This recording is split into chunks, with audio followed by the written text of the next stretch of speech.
Si vous venez de terminer la saison 2 de Reacher, cette vidéo devrait vous intéresser. Le personnage sera-t-il de retour? On va voir ça en détail. Qui êtes-vous? Quelqu'un qui préfère éviter de s'impliquer. Tout d'abord, que faut-il retenir de ce final de saison 2?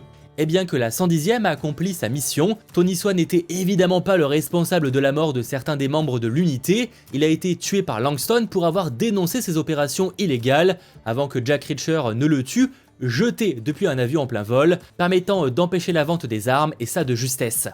Ils peuvent maintenant rentrer chez eux sains et saufs et avec 65 millions de dollars en poche. Enfin, presque. Vu que c'est Reacher qui tient les comptes et qu'il est l'homme le moins attiré par l'argent de la Terre, la somme a été divisée et donnée à toutes les personnes ayant apporté leur aide. Reacher ne souhaitant qu'une chose, ou presque, une nouvelle brosse à dents et de quoi prendre le bus. C'est un nomade allant de ville en ville sans bien matériel et disons à la recherche d'opportunités. C'est pour ça que lui et Roscoe préfèrent se dire au revoir, Jack lui doit continuer de vagabonder. De toute façon, chaque histoire de Reacher est assez autonome avec de nouveaux lieux, de nouveaux personnages, à l'exception des personnages incarnés par Maria Stein ou encore Malcolm Godwin qui apparaissent dans les deux saisons à des rôles plus ou moins importants en fonction de la saison. Donc oui, en soi, il est possible que certains personnages refassent une apparition plus tard dans une prochaine saison, mais ça va rester relativement rare. Et cette fois, ils sont tous des ennuis. Car oui, maintenant que cette aventure s'est terminée, qu'en est-il de la suite? Va-t-on par exemple avoir le droit à une saison 3? Eh bien je peux déjà vous dire que oui, Prime Video a confirmé commander une 3e saison avant même la diffusion de la 2e. Et en soi ils ont bien fait, lors de ces 3 premiers jours de diffusion, les 3 premiers épisodes de la saison 2 ont déjà dépassé les 50% d'audience totale de la première saison, permettant ainsi à Reacher de devenir le titre numéro 1 de l'année pour Prime Video en termes de nombre total de téléspectateurs, toutes séries et films confondus. Autant vous dire qu'on part sur un sacré succès, même si certains évidemment me diront que oui, il est vrai que Prime Video a pas sorti énormément de gros succès cette année, mais passons. Rajoutons par ailleurs que Reacher a pour avantage que le public a tout à fait pu commencer directement avec cette seconde saison sans se sentir perdu, et il en sera sûrement de même pour la suite. Et justement, de quoi pourrait-elle parler cette saison 3 ? Et il faut tout d'abord se rappeler que Jack Reacher est à la base un personnage de roman créé par Lee Child, que Tom Cruise a déjà incarné à 2 reprises au cinéma, en 2012 et 2016, avant que Alan Ritchson reprenne le flambeau dans une série sur Prime Video. Chaque film ou chaque saison s'inspire donc principalement d'un roman. Le premier film avec Tom Cruise par exemple s'inspirait lui du roman Folie Furieuse, où Jack Reacher enquête sur les tirs d'un sniper avant de découvrir un complot. Le deuxième film, lui, comme son nom l'indique d'ailleurs, s'inspire de Never Go Back, Retour interdit, où on le voit retourner dans son ancienne unité militaire avant de se retrouver accusé d'un crime qu'il n'a pas commis. De son côté, la saison 1 de la série s'inspire en grande partie du Fond de l'Abîme, le premier roman où apparaît le personnage et prenant place dans la petite ville de Margrave. Et je ne sais pas ce que vous en pensez, mais perso j'ai adoré l'ambiance de la première saison principalement pour ça. Et pour terminer, la saison 2, elle, s'inspire directement de La Faute à pas de chance, où une menace s'attaque à son ancienne unité de l'armée. Par contre vient la question, mais quel roman et donc quelle histoire sera explorée ensuite? Malheureusement, au moment où je tourne cette vidéo, rien n'a été confirmé, mais on a tout de même quelques indices qu'on va dire plutôt intéressants. De mon avis déjà, ils ne vont pas réadapter les livres qui ont servi pour les films, du moins pour l'instant, histoire quand même de proposer quelque chose de différent, donc ça on peut les retirer. Ce qui nous laisse tout de même encore une vingtaine de possibilités. Il y a du choix, clairement.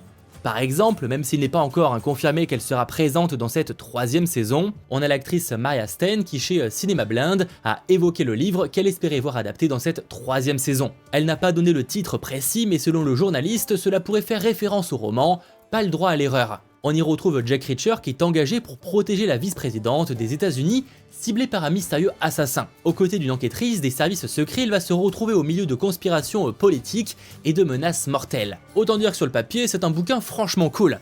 De son côté, sans en dévoiler plus, Alan Ritchson a dévoilé que la saison 3 s'inspirerait de l'un de ses romans préférés et que c'est même l'un des tomes qui apparaît régulièrement dans le top 10 des fans.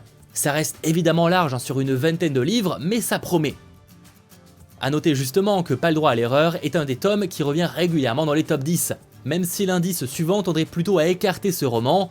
En effet, selon l'auteur des romans lui-même, les équipes voulaient que cette saison 3 se base sur un livre suivant un Reacher encore plus solitaire et qui permettrait une superbe scène d'ouverture. Alors pour la scène d'ouverture je dis pas, mais pour le côté solitaire, Pas le droit à l'erreur, ça correspondrait pas des masses. Et il est vrai que jusqu'à présent, il se retrouve toujours à se faire des alliés et cela pourrait changer de le suivre vraiment plus seul. Enfin, lui et sa brosse à dents. Et évidemment, elle le reste.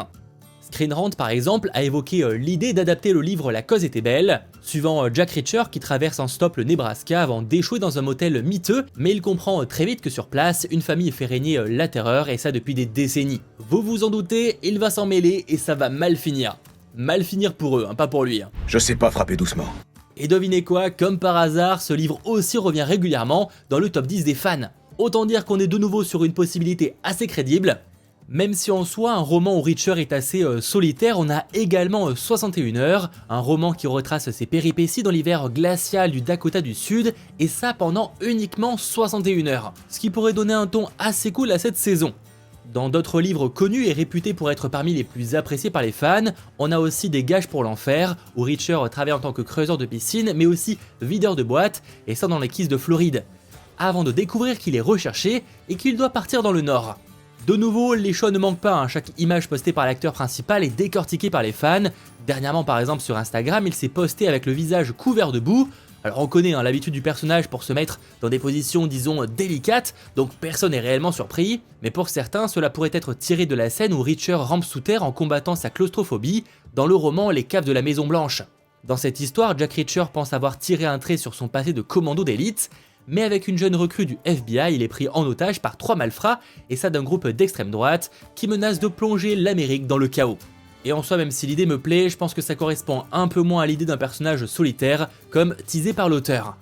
Patience donc pour connaître l'histoire de cette saison 3, et dès qu'on aura de l'officiel, évidemment je vous partagerai l'info, d'où l'intérêt si ce n'est pas déjà fait, de vous abonner à la chaîne et de lâcher un petit pouce vers le haut, ça fait toujours extrêmement plaisir.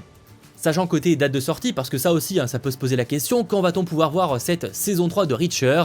Eh bien sachez que ça pourrait arriver bien plus tôt que vous ne le pensiez. En effet, le tournage a déjà commencé, et ça depuis décembre 2023. Il est doué pour à peu près tout. Ça c'est clairement une très bonne nouvelle, puisque contrairement à beaucoup de séries, nous n'aurons pas à attendre des années avant qu'elles ne reviennent. Et même si la date de sortie n'a pour l'instant pas été confirmée par Prime Video, c'est clairement trop tôt, avec un tournage déjà débuté, on peut penser à une sortie soit fin 2024 ou alors début 2025. La saison 1 était elle sortie début 2022 mais en intégralité, et la saison 2 elle avait commencé sa diffusion fin décembre 2023 pour s'étaler jusqu'à début 2024. De mon avis, on va rester dans cette certaine continuité, mais de nouveau affaire à suivre. Ce qui est certain, c'est que Reacher sera prochainement de retour pour une toute nouvelle aventure, et il est assez beau de voir qu'une série dont la première saison semble avoir été limite jetée par Prime Video, se retrouve à devenir l'une des franchises phares du service. Et j'ai perso très hâte cette 3ème saison qui visiblement changera donc de nouveau de ton. La nuit a été rude, on dirait. J'ai connu pire. Et si cette vidéo vous a plu, pensez à me le dire en commentaire et à lâcher un petit pouce vers le haut. Et si vous avez des théories sur le bouquin qui pourrait être adapté pour cette 3ème saison, je vous attends en commentaire. Il me faut une autre veste. Qu'est-ce qui va pas avec celle-là? Il y a du sang dessus.